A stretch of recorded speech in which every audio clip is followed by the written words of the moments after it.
Hey, what's up guys? Just going to show you how I've been rigging up the hair pieces. First, I'm just going to import what I'm going to work on. I'm going to do the frizzy hair. So import the frizzy hair, it'll come here. Before I do anything, I'm going to select the frizzy hair, do Control A, and apply all transforms. This is really important in most modeling, especially in rigging, because you'll experience a lot of errors. Press 7 on the numpad to go to the top view. Then I'm going to do Shift right click to move my 3D cursor to the top of the head. Moving back to top view, I'm going to do Shift A. Add a single bone. Pressing 3 to go to side view. I'm going to go over here to the side menu and click the armature button and click this in front box. What this is going to do is allow me to see my bone no matter where it is inside the mesh. I like using this option. It's not necessary, but it helps me do rigs. Once our bone is selected, I'm going to go over here into the hierarchy and I'm going to name this frizzy rig and then frizzy model.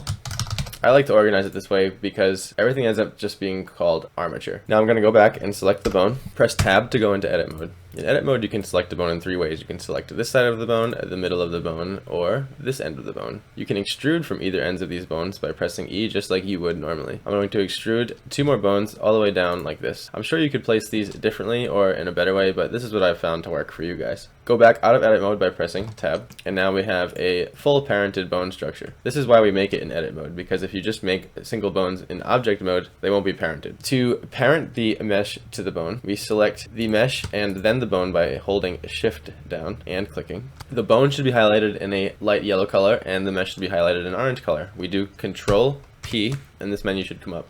And I'm going to click with automatic weights. There's a couple other options, I'm not going to explain them now. To test out if our weights worked well, we can select just the armature and do Control Tab. This will bring us into pose mode. Once we get into pose mode, we can select each bone and kind of test what happened. As you can see, Blender did a pretty good job with this one. And you'll notice as you do this, it'll do worse on some meshes that are more complex and better on meshes that are more simple. So it didn't think to grab these little pieces of hair. This is a very easy fix. Most of the time when I custom rig, I find myself having to weight paint the object. And here's how you do it. So coming back out of pose mode by pressing Control Tab, I'm going to, in the opposite order, select the armature and then hold shift and click the mesh after that. This will make the mesh our active object. The active object is always the one outlined in yellow. Now I'm going to press Control Tab and we have the option to pick different modes of Blender here, and I'm going to go into weight paint mode. In weight paint mode, you can hold Control down and select each bone separately, and it will show you in red or blue in a spectrum how the vertices are being grabbed by each bone. Red being full strength and blue being weak strength. Coming over here to the brush options, we have the weight slider. We can adjust how much weight our brush is applying to the vertices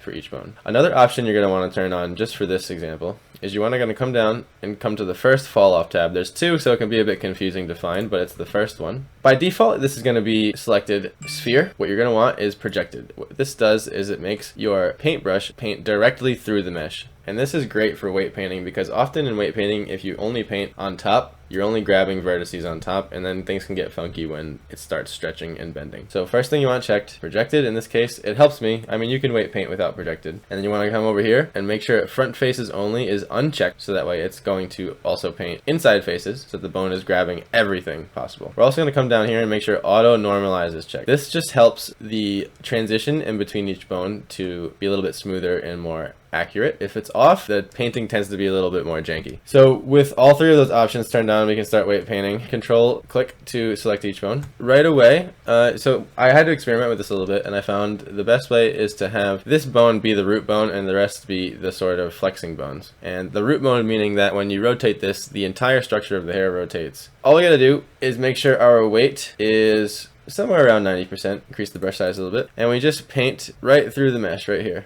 on the front, and you can see it's grabbing those hair pieces and they're turning red there. Now right around the bone, I'm gonna go full red. That's where I want it to grab the strongest, and you can kind of fade out, and you get a feel for this the more you weight paint and how to paint them. Clicking the next bone, you can see that's all that it's grabbing. I'm gonna go to about half, perfect side view, and I'm gonna make sure it grabs these 2 pieces here. Didn't mean to go that far down. Okay, we can fix that. And then on this side too, something like that, as well as this piece up here. I'm gonna go back to this bone, pretty happy with that. Then I'm gonna go to the third bone, and you can get the picture here. The third bone's actually looking pretty good, and this is a case of where the automatic weights actually did a good job, but I'm still gonna have it grab a little bit of that. Another tool that might be worth mentioning when you're doing this is called the average tool. What this will do is it's good for the edges, and it will average out the weight in between each bone. So you can come here and kind of smooth out things a little bit. And now it should be grabbing all the pieces.